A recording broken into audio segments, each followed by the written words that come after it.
you're getting part 2 of my scavenger hunt, my bookish scavenger hunt. If you've seen part 1, you know where this is going. I got prompts from my friends. I put them all into this bag and I would pick them out blind, and I have like 30 seconds to a minute to find them on my shelves. Didn't plan this ahead too well, so I don't have anything to count down. I'm just kind of guessing it. But yeah, so I have just filmed round 1. Sat down, took a little break, and this is round 2. So I have 20 prompts in here. I had 20 prompts for the first one. These are the remaining 20. I've still got Marloes and Siobhan watching me. Katherine is away watching something, but I don't know, she might pop back in. But yeah, they're having a chat on Discord and watching me do this, so let's just dive straight in and pull prompt number 1.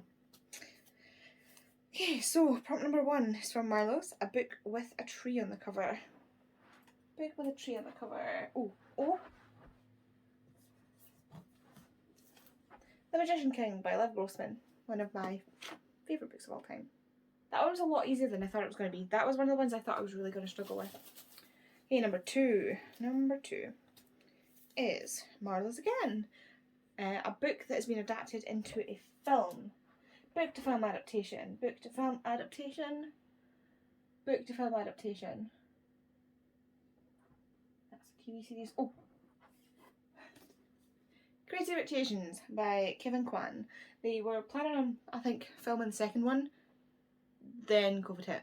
So I'm going to need them to actually get that done now, thanks, because I really, really love Crazy Rich Asians, the series, so I want to watch it as a film as well. Okay, we're doing well so far. 2 down, we're not doing too bad. This can all go to hell in a handbasket though. Okay, so Francis, a book that begins with the letter K. Begins with the letter K. Do you ever find that when you're doing things like this, they all just go right out of your head? K. K. Oh, right behind my head we have King's Cage by Tori Aveyard. This is number 1, 2, 3 in the Red Queen trilogy. No, series. Number 3 in the Red Queen series. So yeah, K for King's Cage. What is the next one? So the next one is from Tori, a non-fiction that is not a medical textbook, because I have a few medical textbooks, not because I'm a weirdo, but because I studied forensic science at university, so I still have textbooks and things kicking about. So a non-fiction that is not a medical textbook. I believe all my non-fiction is over there. Yeah, all of my non-fiction's over there. I'll be right back.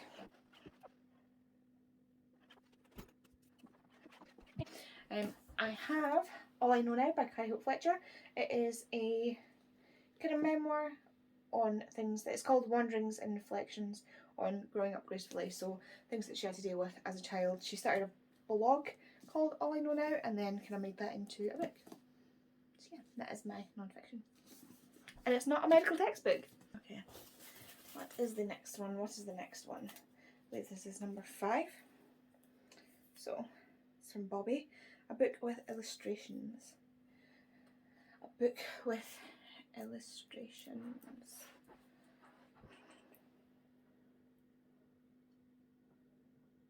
This is going to be surprisingly hard.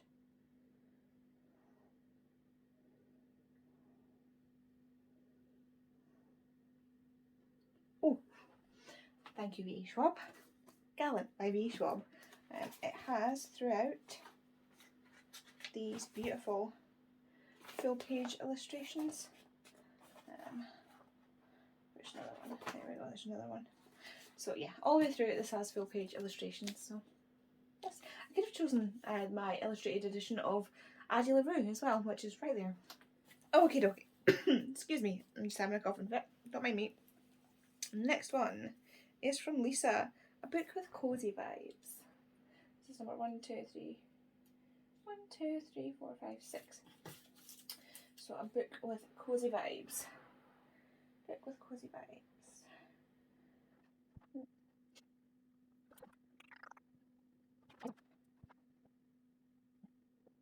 Okay, So I'm going to use this.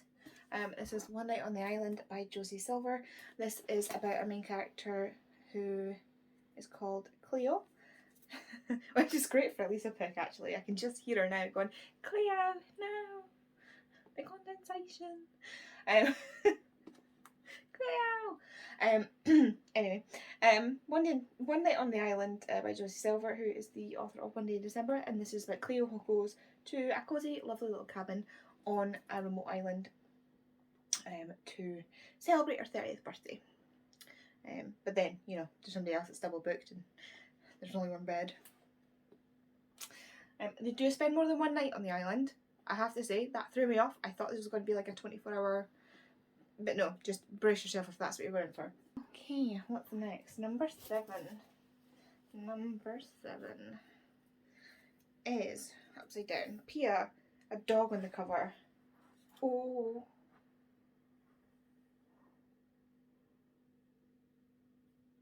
Where is it? I know which one it is. This one. Talk Bookish to Me by Kate Bromley. It has a dog right there on the cover.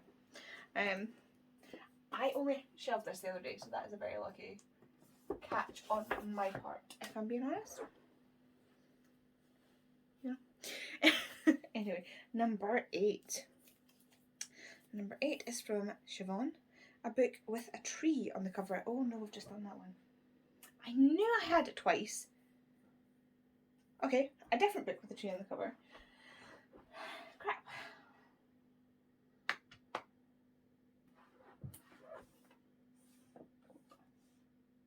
Okay. I'm going to use The Road Trip. Here is a tree. Didn't realise I had that in twice.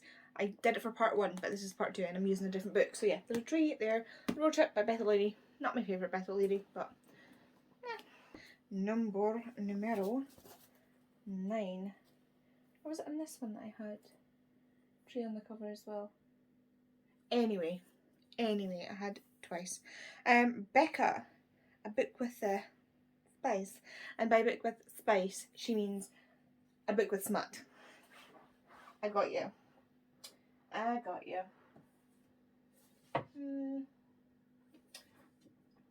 So there's the Bargainer series by Laura Thalassa. I don't believe the first one is that smutty, but the second one and the third one most certainly are. So A Strange Hymn by Laura Thalassa. These are the indie versions and they're so heavy. Like this is, what, 360 odd pages and it is damn heavy. The temptation to get the... Somebody's doing a version of them and I'm so tempted. So tempted. Next up, number... what is this? 10? 10. Number 10. Numero 10 is from Marloes. A book with red, gold and green on the cover. Red, gold and green on the one cover. Does this count? Does this count? So Lord of the Flies, you've got green, red and a goldy yellow on the cover. But if we want sparkly red, sparkly gold, let's see if I can find one that's got a sparkly shiny gold. So there's red and the roses, green and the leaves, and gold on the crown for 3 Dark Crowns by Kinder Blake. There you go, there's 2 with red, gold and green on the cover. Next is number, I want to say 16, but I may be wrong. It's from Bobby, a book with an insect on the cover. See, here's the thing, right? Here's the thing. Here's the thing. Here's the thing, first of all, this is number 11, not number 16, I don't know what I'm talking about. I knew from the moment I read that prompt that I wanted to use Strange the Dreamer, because we have moths on the cover. But then I pulled Strange the Dreamer for something else. So let's see if I can find another one with an insect on the cover.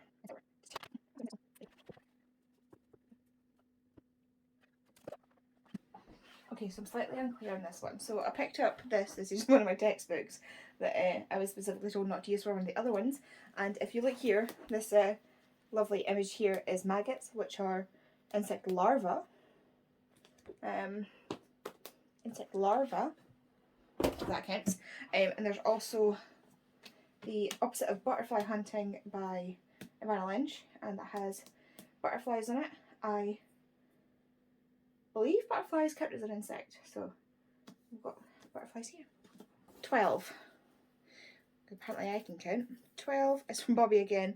A book to read at Christmas. I have a favourite book that I read every Christmas, and that is Let It Snow by John Green, Maureen Johnson and Lauren Miracle.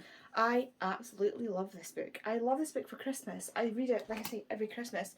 It is 3 different stories that all sort of weave together about people in this little town. Some of them are stuck on a train that's hit a snowbank. They get off, go to the diner in this town.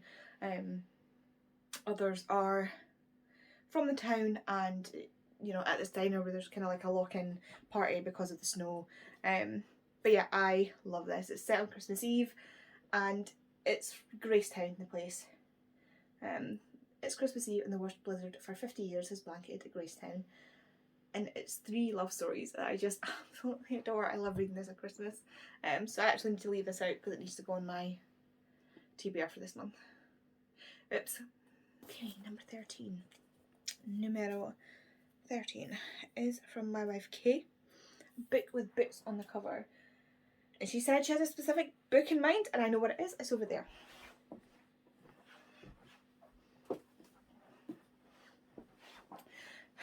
So she said, there's that one book you have that has books on the cover. And it's this. It's Wild by Cheryl Strayed. This is the book that the movie was made out of. So it's about Cheryl, who basically had not quite like a kind of rough life and ended up making poor decisions later in life because of things that happened previously. And she decides to go and walk the Pacific Northwest thing. There is a name for it, but I can't remember what it is. But basically it goes from like the Mexican border all the way up to the Canadian border on the Pacific like side of America. It's got the Atlantic on the side, the Pacific on this side. So yeah, it goes from like Mexico up to Canada, and it's like a walking trail basically, and you camp out along the way. There's shops and like stores and things along the way. So she decided that to kind of like get back to her roots, to find herself, to reflect on her decisions, and this is her memoir of doing that. And the film is fantastic. It's actually a very good, I find it's a very good adaptation of the film, and it stars Reese Witherspoon, and I love Reese Witherspoon, so if you haven't seen it, watch it. If you haven't read this, I would thoroughly recommend it, but I think it is one where I would look up some triggers because her mental health isn't the greatest. Next, what is next? Number 14. Number 14 is from Frances, a 2-tone cover. A 2-tone cover. Is it? No, that's 3. That's 3. That's 3. God damn it, Emily Henry. With your consistent covers. It's not a 2-tone cover, but I've got this beautiful sprayed edge, and it's like 2-tone spray edges, but that's not what I need, so I'm just showing that off really. 2-tone cover. A 2-tone cover. Does this count?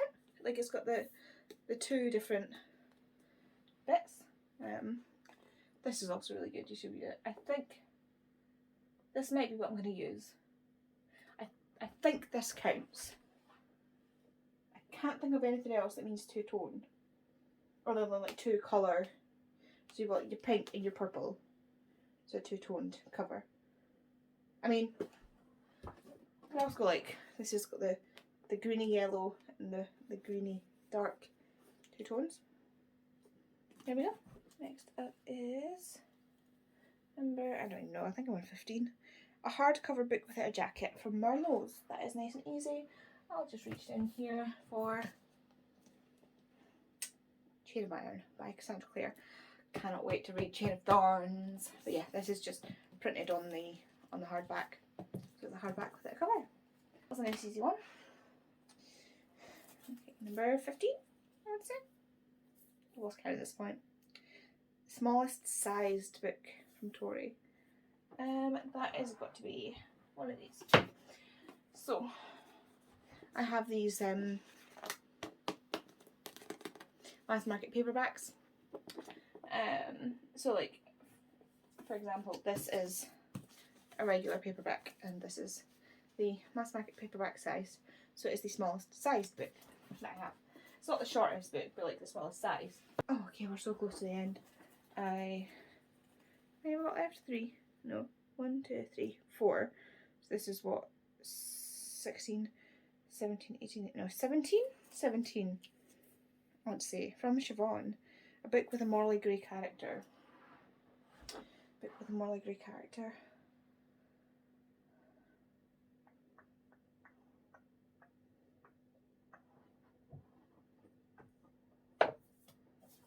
I'm going to pick this one, A Discovery of Witches, because I view Matthew as a morally grey character. If you've read this, you hopefully will agree with me, but I definitely see Matthew as a morally grey character. Okay, next I have lost count. Was this 17? No, 18. I think 18. From Siobhan again, A Dark Academia. Hello. Babel by R. Kwang. I think this is the only Dark Academia that I own. Like, I genuinely think this is the only Dark Academia that I own. And it's been one of my favourite books of all time. So maybe I should... No, it's definitely R. Kwang, it's not the genre. Yes, so I've got 2 more. So this one is from Marloes, A Book with a Key on the Cover. Book with a key on the cover. This one. Revolution by Jennifer Donnelly. More people need to read this book. More people need to read this book. I think that might be the only one I've got actually. Oh no, on the other side also has a key on the cover. Those are both books that I've used in previous ones, so let's see if I can find another one.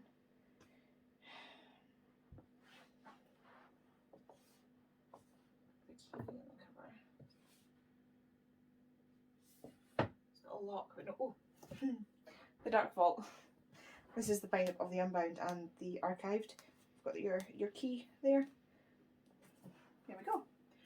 Quite happy with that. I'm quite surprised I managed to find 3 books that had keys on them. Where is it? And the last one. The last one, number 20. From Katherine. A book with the first letter of your surname is the first letter of the title. First letter of my surname is M, so it's a book with the first letter M. I mean, there's The Memory of Midnight. Can I find one without the?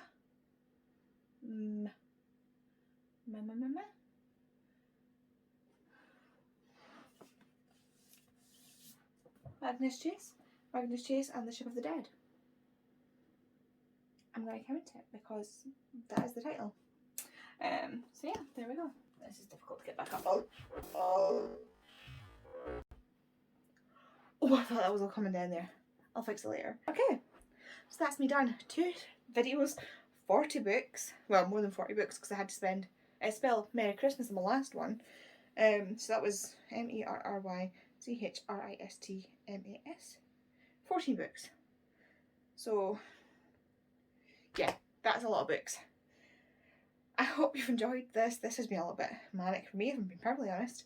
But it's been really fun to do. I've really enjoyed getting to do this, and I'll probably do more scavenger hunty type things in the future. So if you want to leave some suggestions for prompts in the comments below, that would be great. Yeah, so thanks for watching this. Like I said in probably all of my videos, since this is for Vlogmas, please leave a Christmassy emoji in the comments, like a tree or a present. If you don't have anything to say but you want to let me know that you were here, and I hope you have a happy Vlogmas. See you later.